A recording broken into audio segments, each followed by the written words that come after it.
Baca, anak yatim. Wali yatim.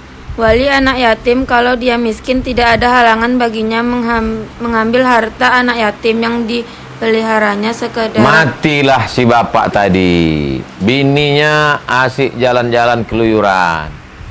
Anak yatim tadi belum bisa mengurus hartanya lagi.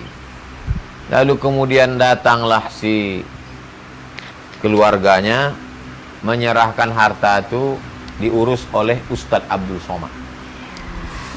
Ustadz, sementara anak ini remaja dewasa bisa ngatur, karena kami khawatir nanti harta ini habis, kami serahkanlah harta ini ke Ustadz Somad.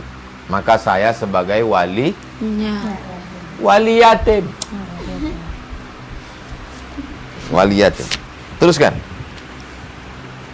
Wali yatim, kalau dia miskin, tak ada halangan baginya mengambil harta anak yatim yang dipeliharanya sekedar untuk keperluan hidup sehari-hari. Saya tak ada duit. Anak yatim tadi punya sawit 100 hektar. Bolehkah saya ambil duit anak yatim tadi dari hasil sawitnya itu? Boleh. Berapa? Bolehkah saya ambil? Boleh. Coba tengok. Boleh. Tidak ada halangan baginya. Tak ada halangan berarti? Boleh. Mengambil harta anak yatim yang dipeliharanya sekedar untuk keperluan hidupnya sehari-hari. Bolehkah saya ambil duit anak yatim tadi? Boleh. Berapa? Sekedar keperluan hidup. Sekedar tuh berapa? Secukupnya. Disitulah berlaku urf. Apa namanya? Uruf. Urf. Arti urf tuh tradisi. Tradisi orang di Pekanbaru, Kabupaten Kampar, kira-kira keperluan pokok berapalah yang cukup? Urf. Kira-kira cocoknya urf. Kalau untuk hidup di Pekanbaru, ya 2 juta cukuplah. Maka boleh saya ambil harta anak yatim dari 2 juta? Tapi kalau di Papua bisa 2 juta? Tidak. Tak bisa, Papua mahal.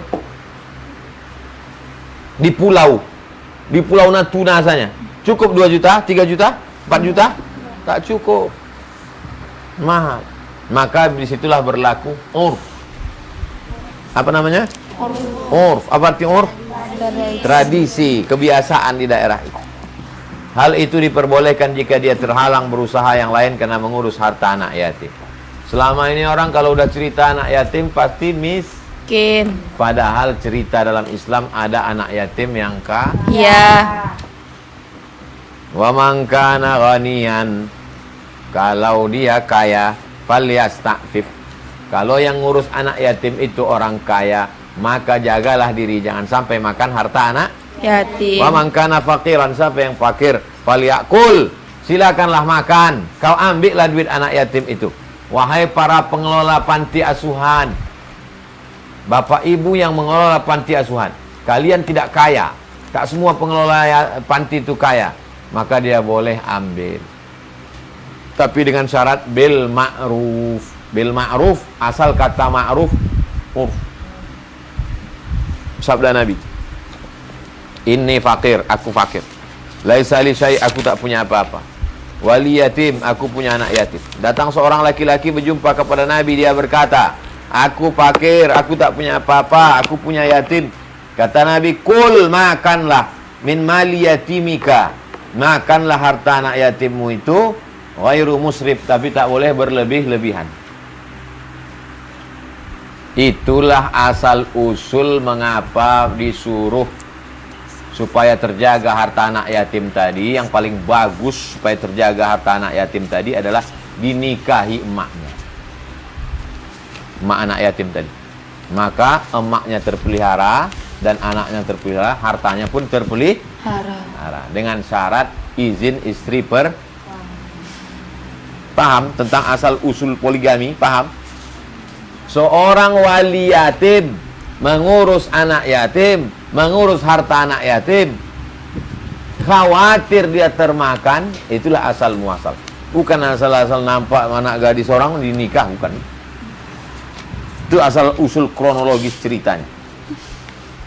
Wa in khiftum alla tuqsitu fil yatama, kalau kamu khawatir tidak adil kepada anak yatim, Asal usul cerita itu adalah terkait dengan anak ya. Gitu aja. Mencampurkan harta wali dan harta anak yatim. Baca. Mencampurkan harta wali dan harta anak yatim.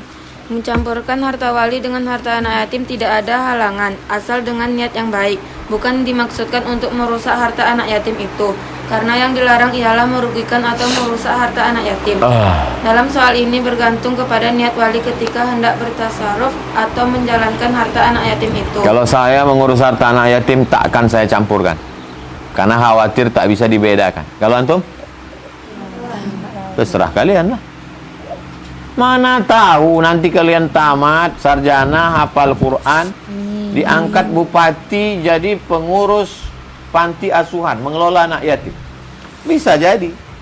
Bisa apa tak bisa? Bisa. Wa yas'alunaka 'anil yatama. Mereka bertanya kepadamu tentang anak yatim.